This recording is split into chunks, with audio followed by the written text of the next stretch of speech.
দূরের এবং কাছের সকল বন্ধুদের জানাই স্বাগত, সালাম ও নমস্কার। আমি রাজু আহমেদ আছি আপনাদের সাথে। আহার হিম করা সব ভূতের গল্প, থ্রিলার গল্প ও বিভিন্ন লেখকের ভালো লাগা গল্পের জন্য এই চ্যানেলটি সাবস্ক্রাইব করে পাশে থাকবেন। স্টোরি ভালো লাগলে লাইক, কমেন্ট ও শেয়ার করে উৎসাহিত করতে ভুলবেন না। তাহলে চলুন শুরু করি আজকের গল্প। সাল 1995।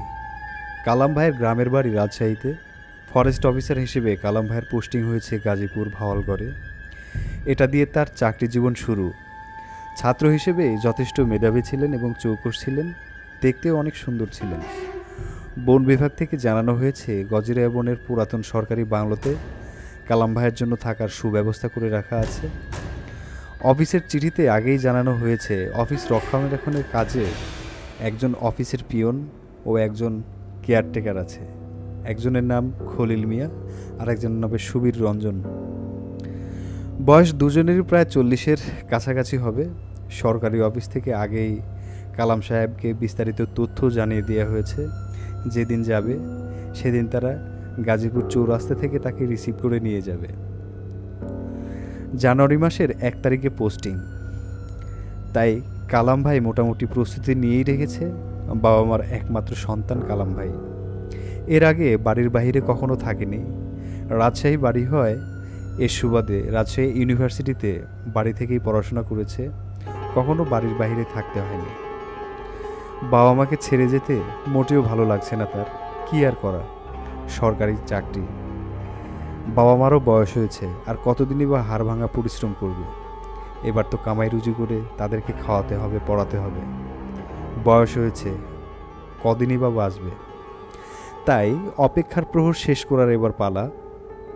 সে সময় যোগাযোগ ব্যবস্থা ততটা উন্নত না হয় রাজশাহী থেকে ভেঙে ভেঙে ঢাকায় গাড়ি আসতো। প্রয়োজনীয় জিনিসপত্র নিয়ে সে বছর ডিসেম্বর মাসের 25 তারিখে গাজীপুরের উদ্দেশ্যে রওনা হলো কালাম ভাই। অনেক সকালেই বের হলো। সকালের খাবার টাবার খেয়ে বাসা থেকে খেয়েই বের হলো। সে সময় যমুনা ব্রিজ না হওয়ার কারণে ফেরি পার হয়ে ঢাকা রুটে গাড়ি চলাচল করত। রাজশাহী থেকে প্রায় 10 থেকে 12 ঘন্টা সময় লেগেই যেত। প্রিয় বন্ধুরা, গল্প বলার সুবিধার্থে কালাম ভাইয়ের জায়গায় আমাকে দাঁড় করিয়ে গল্প কন্টিনিউ করছি, যেন আপনাদের কাছে শুনতে অনেক শ্রুতিমধুর লাগে। তাই পর্যাপ্ত সময় হাতে রেখে বের হলাম যেন সন্ধ্যার মধ্যে গাজীপুরে পৌঁছে যাই। চাকরি জীবন শুরু, তাই মনের মধ্যে আলাদা অনুভূতি কাজ করছে। বেলা 3টের সময় ফেরিঘাটে এসে পৌঁছালাম। খবর পেলাম ঘন কুয়াশার কারণে ফেরি আসতে দেরি হবে। বিকেল 5টা বেজে চলেছে। ধীরে ধীরে প্রকোপ বাড়ছে শীতের। ব্যাগ থেকে জ্যাকেট আর মাফলারটা বের করে শক্তপোক্তভাবে শরীরের সাথে লাগিয়ে নিলাম। শীতের হাত থেকে বাঁচতে কেউ কেউ চায়ের দোকানে আড্ডা দিচ্ছে, চা খাচ্ছে। আবার কেউ কেউ দেখি খড়কুট হয়ে আগুন জ্বালিয়ে আগুনের তাপ নিচ্ছে। ভাবলাম শরীর চাঙ্গা ভাব আনতে কয়েক কাপ চা খেয়ে আসা যাক। এদিকে ক্ষুধাও লেগেছে। হাতের সাথে হাত ঘষা দিতে দিতে চায়ের দোকানে আসলাম। কেউ কেউ বলাবলি করছে আজ হয়তো ফেরি আসবে না, ঘন কুয়াশা পড়েছে এই জন্য। এই আবহাওয়ার মধ্যে ফেরি চললে তো অ্যাক্সিডেন্ট হওয়ার ভয় আছে, ইত্যাদি ইত্যাদি বিভিন্ন কথা শুনছিলাম।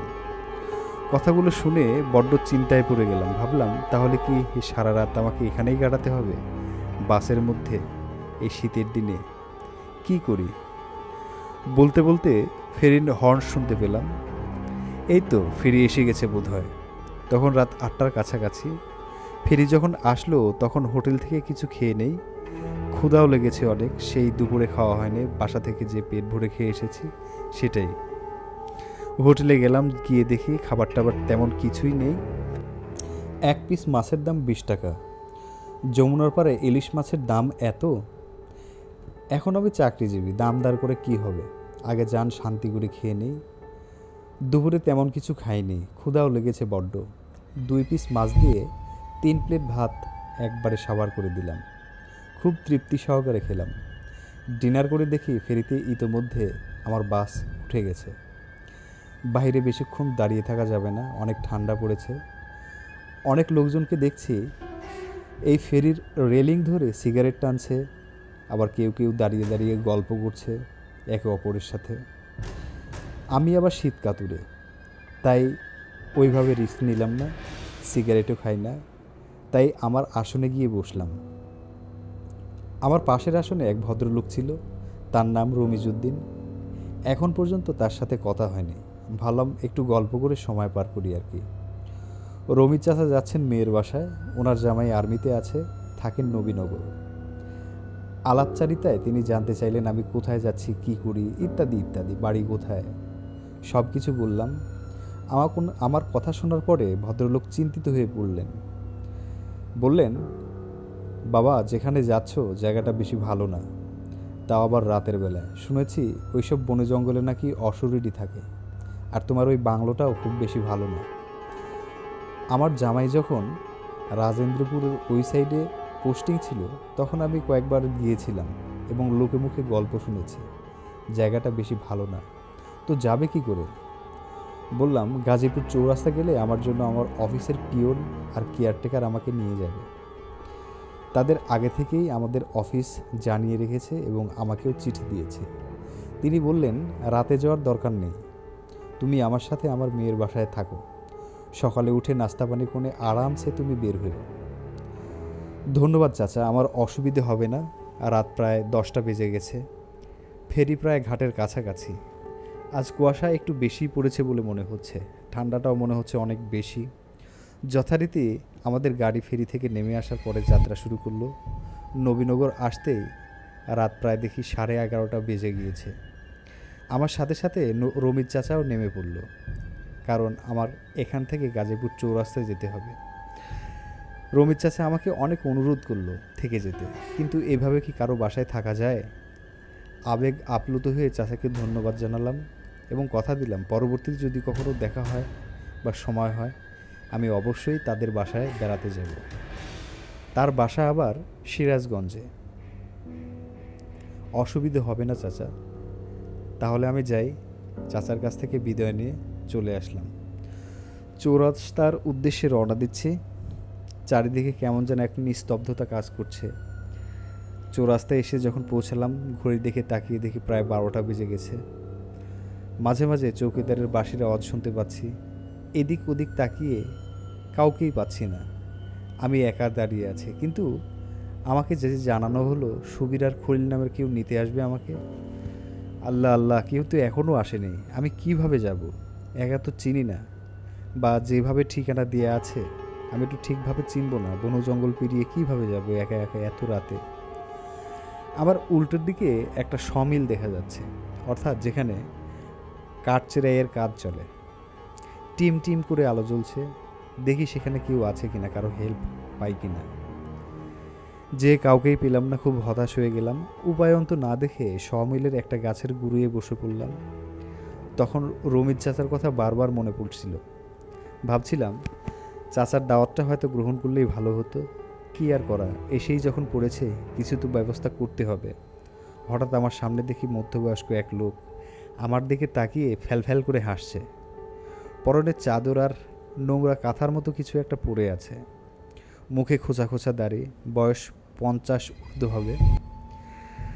শরীর দিয়ে কেমন যেন চিমটি গন্ধ বের হচ্ছে। মনে হচ্ছে কতদিন সে গোসল টোসল করে না। অবস্থা দেখে কেমন যেন ভয় ভয়ও লাগছে। এত লোক, আশেপাশে কেউ নেই, ঘুটঘুটে অন্ধকার। হাতে একটা ছোট্ট হারিকেন নিয়ে সে আমার সামনে দাঁড়িয়ে আছে। আমাকে বলল, কি বাপু, কই যাবা? জি রাজেন্দ্রপুর। কথা শেষ না হতেই বলল, ও আচ্ছা, তাহলে তুমি জঙ্গলের নয়া অফিসার তাই না? বলে খিলখিল করে দাঁত দাঁড় করে হাসল। আমি মনে মনে ভাবলাম, এই লোকটি আবার আমাকে কিভাবে চিনল? সে কি কোনো জাদুবিদ্যা জানে কিনা, বা কোনো ভূত টুত কিনা, ইত্যাদি ইত্যাদি ভেবে মনে মনে ভয় ভয় পাচ্ছিলাম। লোকটি তার মধ্যে বলে ফেলল, তোমাকে খুঁজতে 2জন লোক এসেছিল, আমার পূর্ব পরিচিত, মাঝে সাথে তাদের সাথে দেখা হয়। তারা ওই বাংলোতেই থাকে, ফরেস্ট অফিসার হিসেবে দায়িত্ব পালন করছে, তারাই দেখাশোনা করছে আপাতত। তো তোমার বেশভূষা দেখে আমার মনে হলো তুমি একজন অফিসার গোছের লোক। তোমার পরনের জামা কাপড়, তোমার পরনের গেট আপ, সব কিছু দেখে মনে হচ্ছে তুমি বড় কোনো অফিসার, তাই আমি চিনে নিয়েছি। মনে মনে ভাবলাম লোকটার অনেক আইকিউ আছে, তার জন্যই হয়তো লোকজন তাকে এই চৌকিদারের দায়িত্বটা দিয়েছে, রাতের বেলায় এই দোকানপাট পাহারা দেওয়ার জন্য। তো যাই হোক, লোকটি আমাকে বলল, তুমি এখানে বসো বাপু, দেখি আমি তোমার জন্য কিছু করতে পারি কিনা। এই বলে হারিকেনটা হাতে নিয়ে হেলতে দুলতে তিনি প্রস্থান করলেন। মনে মনে ভাবলাম, আল্লাহ হয়তো আমার জন্য প্রেরিত দূত পাঠিয়েছে আমাকে সাহায্য সহযোগিতা করার জন্য। এই রাতে তাছাড়া আমি কোথায় যেতাম? মনে মনে সেই চাচাকে অনেক মিস করছিলাম, রমিজ চাচা, যে আমাকে বারবার থাকতে বলেছিল। তো যাই হোক, ব্যবস্থা বোধহয় হবে, দেখি চাচা কি করে আসে আমার জন্য। একটু পরে দেখলাম একটা বেবি ট্যাক্সি নিয়ে হাজির। বেবি ট্যাক্সি থেকে নেমে হারিকেন নিয়ে আমার দিকে এগিয়ে আসলো এবং আমাকে এসে বলল, একটা বেবি ট্যাক্সি পেয়েছি, তুমি এদিকে চলে যাও, আমি অনেক রিকোয়েস্ট করে তোমার জন্য এই বেবি ট্যাক্সিটা ভাড়া করে নিয়ে এসেছি, কোনো অসুবিধে হবে না, তোমাকে বাংলোতে নামিয়ে দিয়ে আসবে। আমি বললাম, এত রাত্রিতে বেবি ট্যাক্সি কোথায় থেকে পেলেন চাচা? সে বলল, আমি তো সিকিউরিটি গার্ড, সকল জায়গায় সিকিউরিটি দিয়ে থাকি, তাকে আমি হুমকি দিয়েছি, তার গাড়ি যদি রাতের বেলা হারিয়ে যায় আমি এর দায়িত্ব নিতে পারবো না, তাই সে ভয় পেয়েই আমার কথায় রাজি হয়েছে।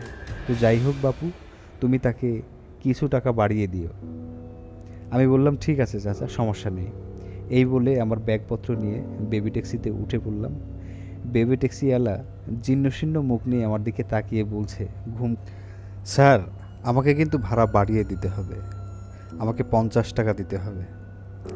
দেখুন না, এই চাচাটি আমাকে অনেক কৌশলে আপনার কাছে ভাড়া নিয়ে আসছে, আমাকে যেতে বাধ্য করছে, না হলে নাকি আমার গাড়ি হারিয়ে গেলে সে আমার ক্ষতিপূরণ করে দিবে না, তাই বাধ্য হয়েই আসলাম। আমি বললাম, ধুর পাগল, এত টেনশনের কি আছে, আমি তোকে 60 টাকা দেব, চল, তবুও আমাকে নিয়ে চল। এই বলে বেবি ট্যাক্সিতে উঠে রওনা দিলাম।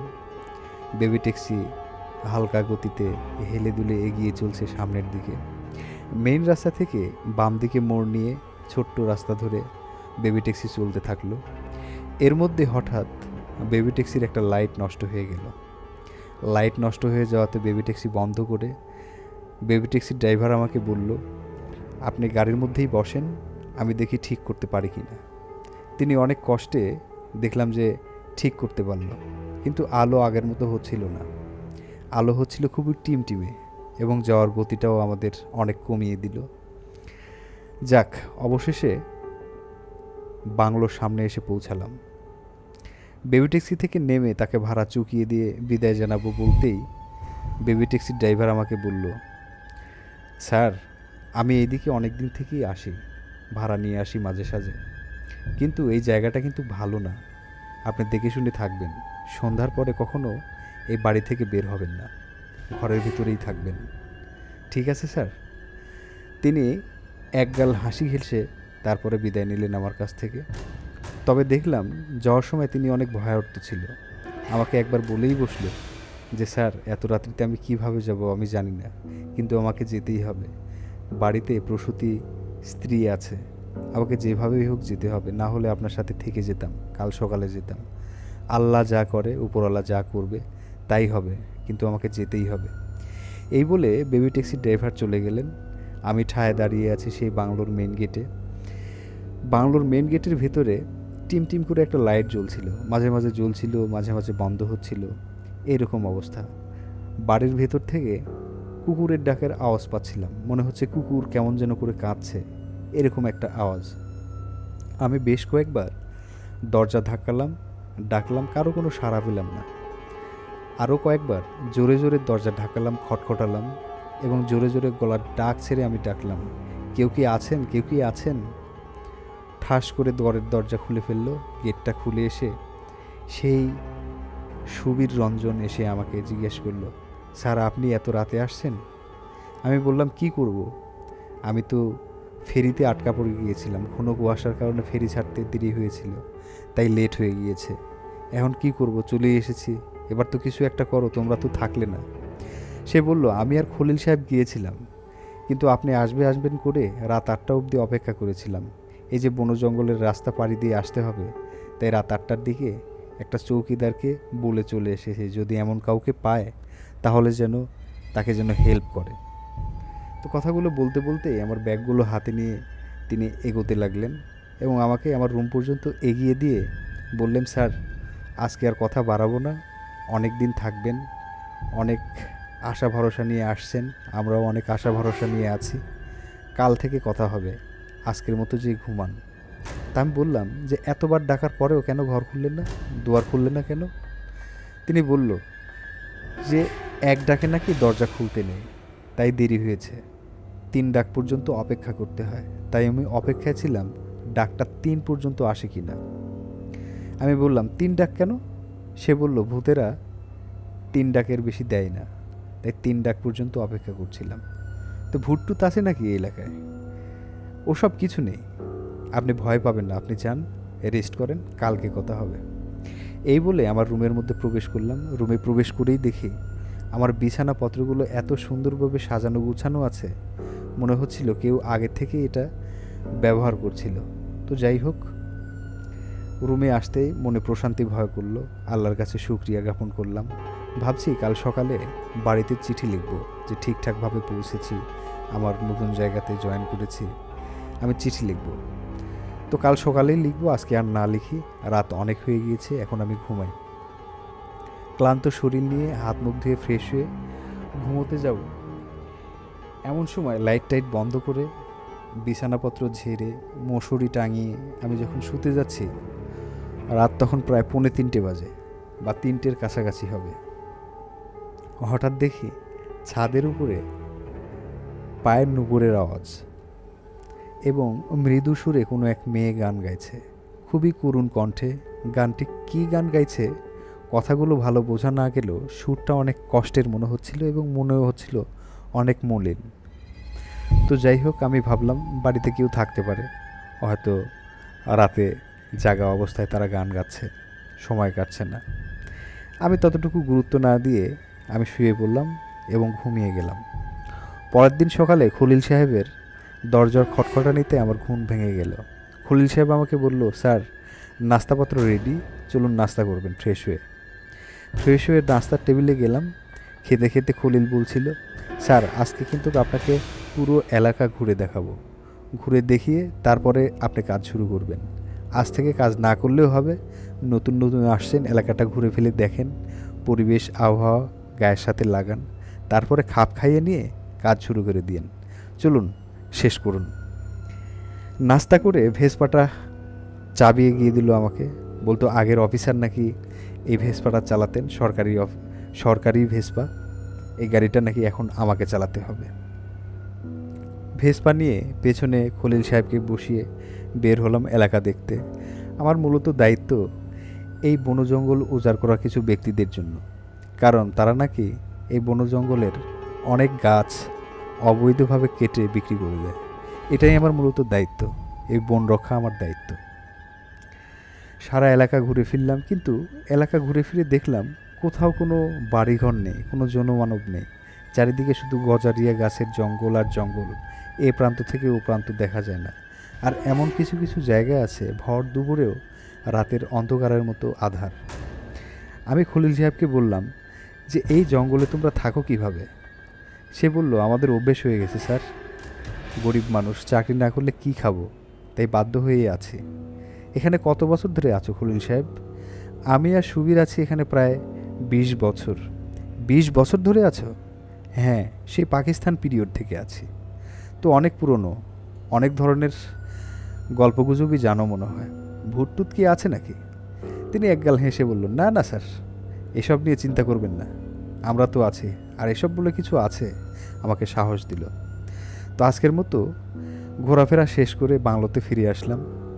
সন্ধ্যা নাগাদ দেখলাম যে তারা ঘরে ফিরে গেল। ঘরে ফিরে যাওয়ার আগে খলিল সাহেব এবং সুবীর সাহেব আমাকে বলল, স্যার সন্ধ্যের পরে বাইরে বের হবেন না, ঘরেই থাকবেন, যাই শোনেন যাই বুঝেন ঘরেই থাকবেন, ঘর থেকে কখনো বাইরে বের হবেন না। এই বলে তার প্রস্থান করলো। আমি ঘরের দরজা বন্ধ করে চিন্তা করলাম, মানে কি, মানুষজন বাইরে বের হয় না? একটু ভালো মন্দ লাগলেও তো বের হয়, কি জানি বাবু, এরা তো আছে দীর্ঘদিন থেকে, কোনো অসুবিধে হতেই পারে। যাই হোক, যাই রুমে গিয়ে আমার বইটা নিয়ে পড়তে বসি। রাতের খাবার সেরে আমার বইগুলো নিয়ে, বেশ কিছু গল্পের বই আমি পড়ি, বইগুলো নিয়ে টুকটাকভাবে পড়ছিলাম। পড়তে পড়তে কখন যে ঘুমিয়ে পড়েছি জানি না। আবার সেই আগের রাতের মতো গানের আওয়াজে ঘুম ভাঙল। আমি একটা বর্ণনা করতে ভুলে গিয়েছি। বর্ণনাটা হচ্ছে, আমি যে বাংলোতে আছি এই বাংলোটি হচ্ছে 2 তলা। 2 তলায় আমি থাকি। 2 তলায় মোট 4টি রুম। এক রুমে আমি থাকি, আর এক রুমে অফিসের প্রয়োজনীয় জিনিসপত্র রাখা আছে, অর্থাৎ স্টোর রুম। আর বাকি 2 রুম বন্ধ করা একদম তালা দেয়া। এবং তালাটা দেখে মনে হচ্ছে তালাটা অনেক পুরাতন, কেমন যেন মরিচা ধরে গেছে, কেউ কখনো খোলে নাই তালাটা। আর নিচে 5টা রুম আছে, কেয়ারটেকার সহ আরও অনেকেই থাকে, টুকটাক করে অফিসিয়াল কাজকর্ম চলে। এই তো এই বাড়ির অবস্থা। তো যাই হোক, ছাদের উপরে আবার সেই নুপুরের আওয়াজ, মৃদু সুরে গান, আবার মাঝে মাঝে কান্নার আওয়াজ পাচ্ছি। ঘটনা কি? যাই তো এগিয়ে, দরজা খুলে এগিয়ে যেতেই আমি সিঁড়ি বেয়ে যখন ছাদের দিকে উঠলাম, তখন দেখলাম এরকম ধরনের কেউ নেই। তবে ছাদের উপরে কাপড় শুকানোর জন্য যে বাঁশ টাঙানো আছে, বাঁশের সাথে একটি টিনের বালতির মতো কিছু একটা লাগানো আছে। ভাবলাম হয়তো বাতাসের কারণে এটা বারবার ঝুঁকছিল এবং বাজছিল, আর আমি এটাকে পায়ের নুপুরের আওয়াজ মনে করছি। ধুর সেই, যাই তো রুমে যাই, রুমে যেয়ে ঘুমাই। রুমে আসলাম, ঘুমিয়ে পড়লাম। এই ঘটনাগুলো আমি আর কাউকে কিচ্ছু বলিনি। পরের দিন আবার যখন রাত 10টার দিকে আমি ঘুমোতে যাব, ঘুমিয়েও গিয়েছি। সেই রাত 3টের দিকে, পৌনে 3টের দিকে হবে হয়তো, সেই সময় আবার জাগা পেলাম সেই মৃদু কণ্ঠে। আমি বললাম, ওখানে তো টিনের পাত্র দেখে এসেছিলাম, টিনের পাত্র কি গান গায়? সে তো বাতাসের আওয়াজ হতে পারে। সেদিন আর রাতে কোনো কুয়াশা ছিল না, ঘন কুয়াশা নেই, আকাশে চাঁদের আলো মোটামুটি দেখা যাচ্ছে চারিদিকে। তা আমি এবার সাহস করেই বের হলাম।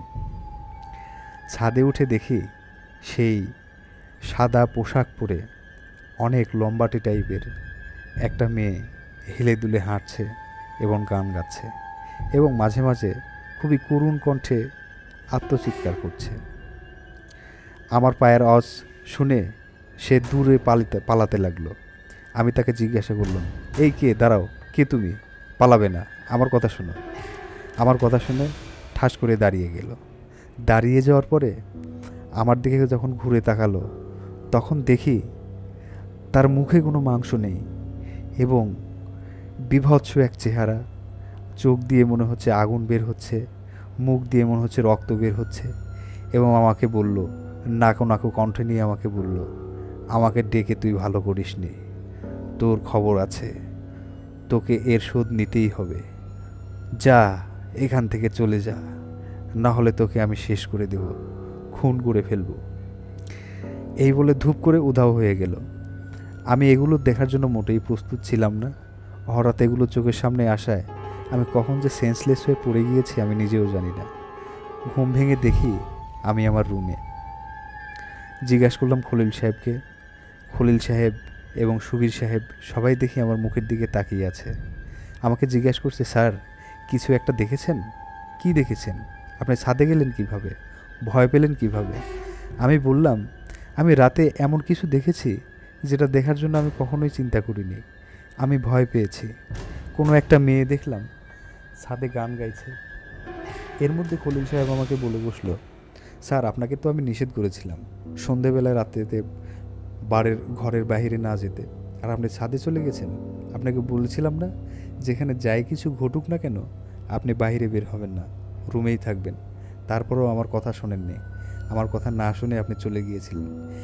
এক প্রকার রাগাত্ম কণ্ঠ নিয়ে আমার দিকে এভাবে কথা বলছে। ভুলেই গিয়েছে তিনি একজন মাত্র অফিসের পিয়ন, আমি একজন অফিসার। সে যাই হোক, আমি কিছু মনে করিনি। প্রচণ্ড অসুবিধার মধ্যে দিয়েই যাচ্ছিল। তো আমি চিন্তা করলাম, দেখি এর শেষটা দেখেই ছাড়ব, কি হয়। পরের দিন আবার সেই একই সময়ে আবার সেই আত্মচিৎকার, কান্না, গান, পায়ের নুপুরের আওয়াজ। সাথে সাথে আবার গেলাম। আবার যেয়ে দেখলাম মেয়েটি আমাকে তাড়িয়ে মারতে আসলো এবং আমাকে গলা চেপে ধরল। দেয়ালের সাথে পিঠ ঠেকে গেছে আমার গলাটা চেপে আমার সামনের দিকে ফিস ফিস করে কথা বলছে, তোকে আমি নিষেধ করেছিলাম, তুই কেন এসেছিস আবার? আমি তোকে নিষেধ করেছিলাম বারবার, তুই কেন আসছিস আমাকে নিঃশেষ করতে? আমি তোকে শেষবারের মতো নিষেধ করছি, তুই কখনোই এইখানে আর আসবি না, না আসলে তোকে আমি মেরে ফেলবো, তোকে আমি দেখে নেব, আমি কাউকে বাঁচতে দেব না, বুঝেছিস? এই বলে মেয়েটি আবার আমাকে ছেড়ে দিয়ে চলে গেল। তখন আর আমি অজ্ঞান হইনি। প্রচণ্ড ভয় পেয়েছিলাম, প্রচণ্ড ভয়ে গলা শুকিয়ে আসছিল। আমি কাকে কি বলবো কোথাও ভেবে পাচ্ছিলাম না।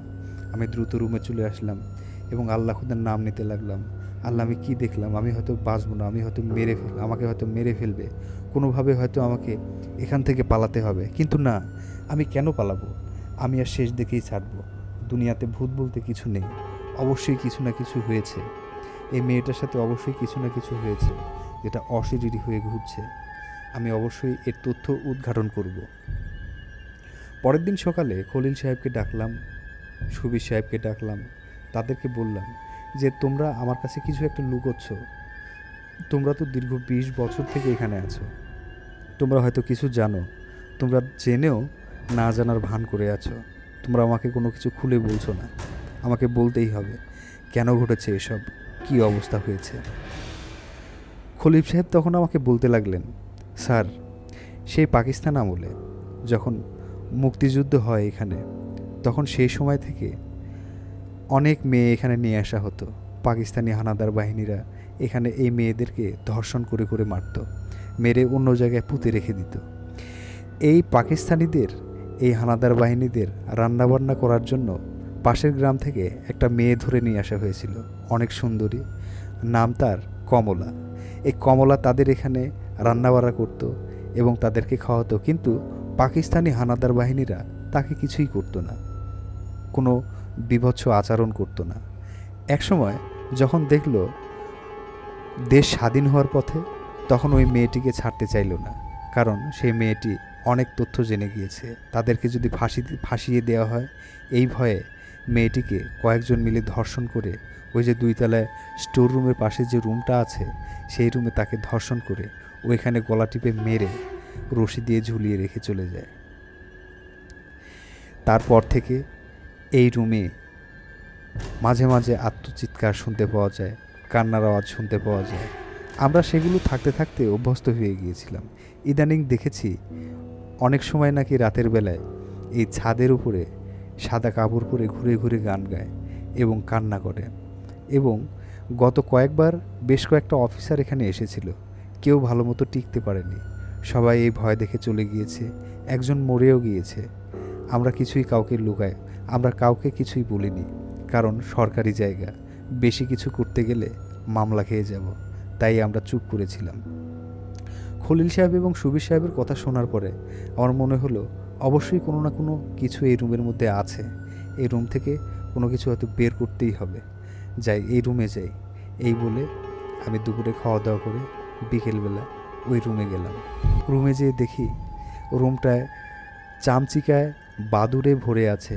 রুম খুলতেই অনেকগুলো বাদুড় ডানা ঝাপটিয়ে রুম থেকে বের হয়ে গেল এবং রুমে দেখলাম প্রচুর পরিমাণে আসবাবপত্র, চেয়ার, টেবিল, খাট এবং আলমারিও আছে। এবং সেখানে একটি রশি ঝুলতে দেখা যাচ্ছিল, যেটা শুনেছিলাম যে এই রশিটা দিয়ে তাকে মেরে ফেলা হয়েছে, কিন্তু রশিতে কোনো লাশ নেই, কিচ্ছু নেই। ভালো করে লক্ষ্য করে দেখি এতদিন তো আর লাশ থাকবে না, কঙ্কালগুলো জন্য শীর্ণভাবে দূরে থেকে ছিঁড়ে নিচে পড়ে একদম মাটি মাটি হয়ে গেছে এবং কিছু কিছু জায়গায় কঙ্কালের অবশিষ্ট আছে, 2-1টা ছোট ছোট হাড়ের টুকরো দেখা যাচ্ছে। এবং খাটের নিচে তার সাদা শাড়িটিও দেখা যাচ্ছে। আমি তখন ভাবলাম এটাই হয়তো মূল কারণ, এই লাশের অশরীরী আত্মাটা এখানে এভাবেই আছে, যার কারণে প্রত্যেক রাতে অতৃপ্ত হয়ে ঘুরে বেড়ায়, গান গায়, আর্তনাদ করে, আত্মচিৎকার করে। এটাকে হয়তো ঠিকভাবে সৎকার করলেই আর আমাদেরকে জানাবে না। খলিল সাহেব এবং সুবীর সাহেবকে ডেকে জিজ্ঞাসা করলাম মেয়েটি হিন্দু না মুসলমান। খলিল সাহেব বলল মেয়েটি মুসলমান ছিল, হিন্দু না। খলিল সাহেবকে নিয়ে সেই হাড়ের ময়লাগুলো তুলে ব্যাগে তুলে সুন্দরভাবে কোনো একটি ফাঁকা জায়গায় গিয়ে একটা হুজুর ডেকে মেয়েটাকে কবর দিলাম। এরপর থেকে আর কখনো ওই বাংলোতে এই ধরনের আত্মচিৎকার শুনতে পাওয়া যায়নি। এবং আমি দীর্ঘদিন ওই ফরেস্ট অফিসে কাজ করে এসেছি, কোনো সমস্যা হয়নি। প্রায় 10 বছর একটানা পার করে দিয়ে এসেছি। তো শ্রোতা বন্ধুরা, এই ছিল আজকের গল্প। গল্পটি কেমন লেগেছে অবশ্যই জানাবেন। ভালো লাগলে উৎসাহিত করতে ভুলবেন না, কারণ আপনাদের ভালো লাগাই আমার উদ্দেশ্য। ভালো থাকবেন, সুস্থ থাকবেন। আসসালামু আলাইকুম।